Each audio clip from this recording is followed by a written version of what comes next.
Hello everyone, myself professor Narayan Purohit और एक बार फिर मैं आपके लिए लेके आया हूँ मैथमेटिक्स पार्ट 2 जिसका नाम है बेटा कमर्शियल मैथमेटिक्स।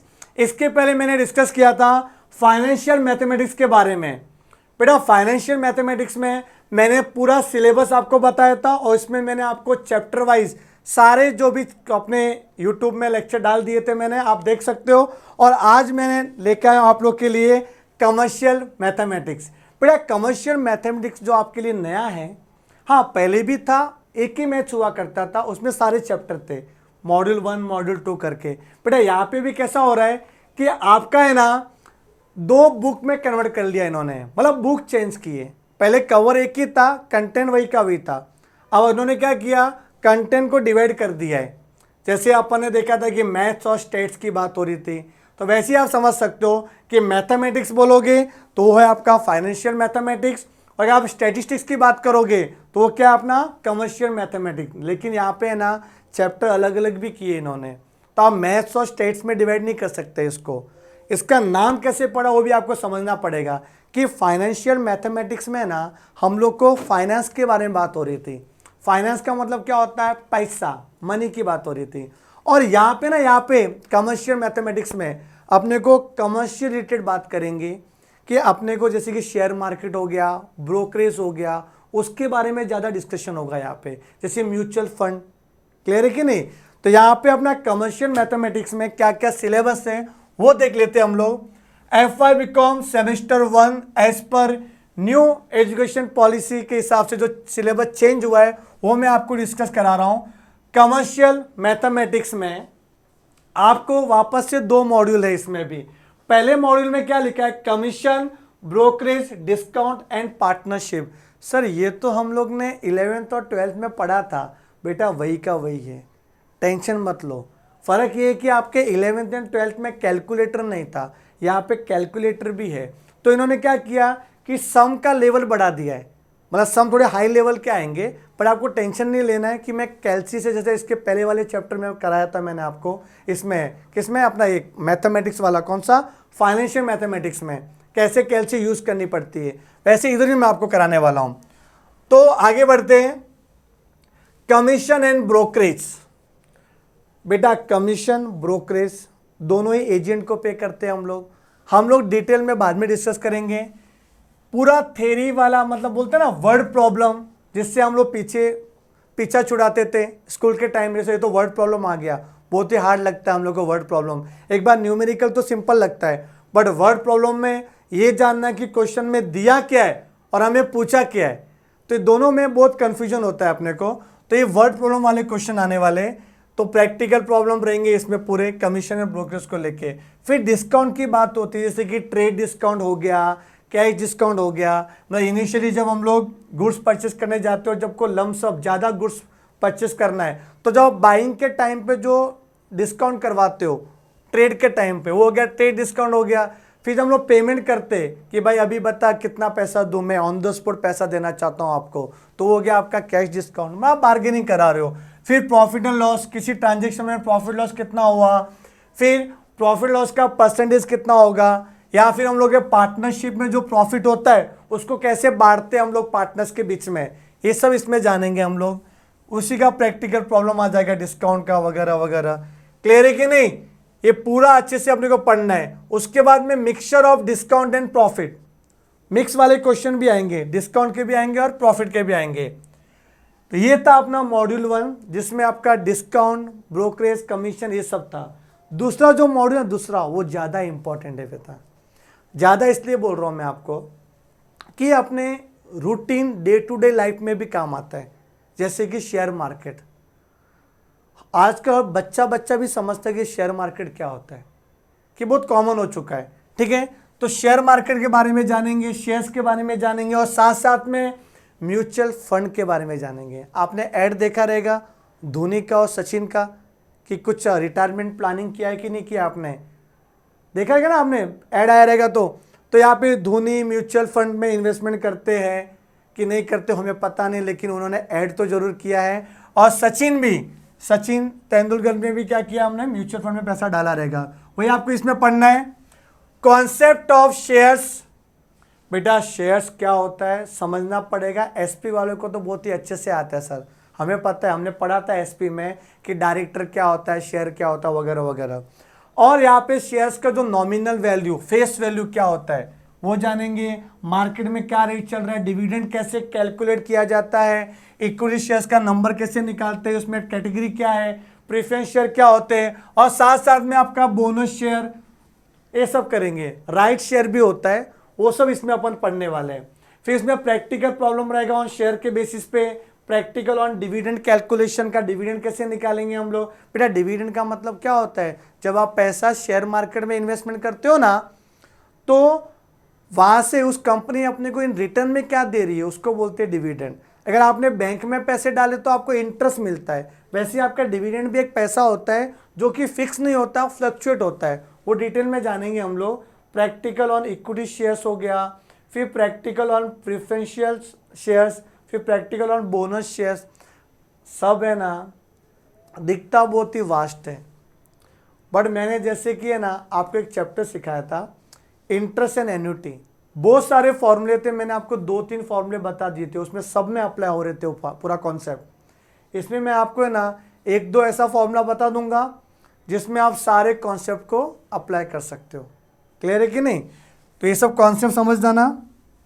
फिर साथ में म्यूचुअल फंड, बेटा शेयर में और म्यूचुअल फंड में यही फर्क है कि शेयर्स है ना, शेयर्स वो कभी भी डेसिमल में नहीं मिलते अपने को। या तो आप किसी कंपनी से 2 शेयर लोगे या 10 शेयर लोगे, वो हमेशा इंटीजर में ही होता है, फ्रैक्शन में नहीं होता। बट आप म्यूचुअल फंड में जब इन्वेस्टमेंट करते हो ना, तो उससे आपको यूनिट मिलता है, यूनिट, शेयर नहीं मिलता। क्या मिलता है, यूनिट मिलता है। तो यूनिट आपका फ्रैक्शन में भी जा सकता है, पॉइंट में भी जा सकता है। ये फर्क है अपना म्यूचुअल फंड और शेयर मार्केट में। उसको और डिटेल में पढ़ेंगे। वहाँ पे जो मार्केट में भाव चलता है उसको NAV बोलते हैं, नेट एसेट वैल्यू हो गया। फिर वहाँ पे भी अपने को है ना कमीशन पे करना पड़ता है एजेंट लोग को, तो एंट्री लोड होता है, एंट्री लोड, एग्जिट लोड, ये सब अपन करेंगे। फिर उसके प्रैक्टिकल क्वेश्चन पढ़ने वाले हम लोग म्यूचुअल फंड के। अंडरस्टूड यहाँ पे। फिर तीसरा है आपका averaging of price under the systematic investment plan. बेटा SIP आपने सुना रहेगा, सिस्टमेटिक इन्वेस्टमेंट प्लान। हम अपने पैसे सिस्टमेटिकली एक फिक्स डेट पे बैंक में जमा करते हैं, तो ये आपका इन्वेस्टमेंट प्लान है सिस्टमेटिक, उसी को बोलते हैं म्यूचुअल फंड का ही पार्ट है ये SIP वाला। क्लियर है यहाँ तक। तो मोटा मोटी अपने को पढ़ना क्या है, देखो पढ़ना क्या है, मैं क्वेश्चन पेपर पैटर्न पे भी आता हूँ, बट इसके पहले मैं आपको इसका ओवरव्यू देता हूँ। जो मैंने अभी बोला है ना, उसका ओवरव्यू ये है कि इसमें ना अपने को टोटल 4 चैप्टर करने हैं, 4 चैप्टर करने हैं टोटल। पहला चैप्टर है अपना इंट्रोडक्शन वाला, बेसिक कमीशन ब्रोकरेज में इंट्रोडक्शन वाले क्वेश्चन। फिर दूसरा अपना प्रॉफिट एंड लॉस निकालना। जैसे मैंने एक मार्कर परचेस किया 3000 का, उसको बेचा 2500 में, तो कितना प्रॉफिट या लॉस हुआ, तो लॉस हुआ 500 रुपये का। क्लियर है कि ना, ऐसे पढ़ना प्रॉफिट एंड लॉस वगैरह। फिर कमीशन एंड ब्रोकरेज तीसरा चैप्टर। एंड चौथा है जो सबसे इंपॉर्टेंट है, वो है shares and mutual funds. Okay, ये आपका सिलेबस है टोटल। उसके बाद बात करेंगे पेपर पैटर्न की। तो जैसा पेपर पैटर्न आपका कमर्शियल मैथमेटिक्स में है ना, जो आपका फाइनेंशियल मैथमेटिक्स में था, वैसे ही आपका कमर्शियल मैथमेटिक्स में भी है। तो क्वेश्चन पेपर पैटर्न में देख सकते हो total 50 marks, total 50 marks with 2 credits. बेटा वो क्रेडिट मिलता है अपने को सेमेस्टर वाइज मिलेगा, 2 क्रेडिट, कभी कभी किसी सब्जेक्ट में 4 क्रेडिट भी होता है, तो ये पॉइंट रहते हैं अपने, ठीक है ना। जैसे अपन शॉपिंग करने जाते हैं ना मॉल वगैरह में, तो कैसा अपने को पॉइंट्स मिलते हैं कि आपने ज़्यादा शॉपिंग किया, ये पॉइंट रखो। वैसे आपको ज़्यादा पढ़ना है तो आपको इतने पॉइंट मिलेंगे, ठीक है ना, 2 क्रेडिट्स। तो semester and practical examination 30 marks के लिए आने वाला है अपने को। वही 50 में ऐसा है कि 30 मार्क्स आपका एक्सटर्नल हो गया और 20 मार्क्स क्या हो गया, इंटरनल। मतलब आपको कॉलेज में अच्छा बिहेवियर रखना है, सर लोग के साथ अच्छे से बातें करनी है। आपको भले ही समझ में आए कि नहीं आए, आपको बोलना है कि बस सर वाह क्या मज़ा आ रहा है सर, लेक्चर में बहुत ही अच्छे से समझाते हो आप। और मैं बोलूँ ना, आपको सारे प्रोफेसर अच्छा ही समझाते हैं, आपका इंटरेस्ट होना चाहिए बस पढ़ने के लिए। क्लियर है।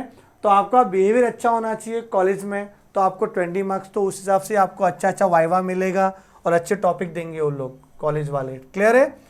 तो यहाँ पे जो 30 मार्क्स है वही 25 मार्क्स का प्रॉब्लम रहेगा और 5 मार्क्स का जनरल रहेगा आपका। ये 30 मार्क्स का हो गया। अटेम्प्ट एनी 5 आउट ऑफ 8, बेटा 5 क्वेश्चन अटेम्प्ट करना है 8 में से, और एक क्वेश्चन आई थिंक 5 मार्क्स का हो गया, तो 5 5 जा कितना हो गया 25 मार्क्स। तो 8 क्वेश्चन में से 5 मार्क्स करना है अपने को। क्लियर है कि नहीं। फिर उसके बाद जर्नल है आपका, उसका 5 मार्क्स, जर्नल भी यहाँ पे बनाना पड़ेगा।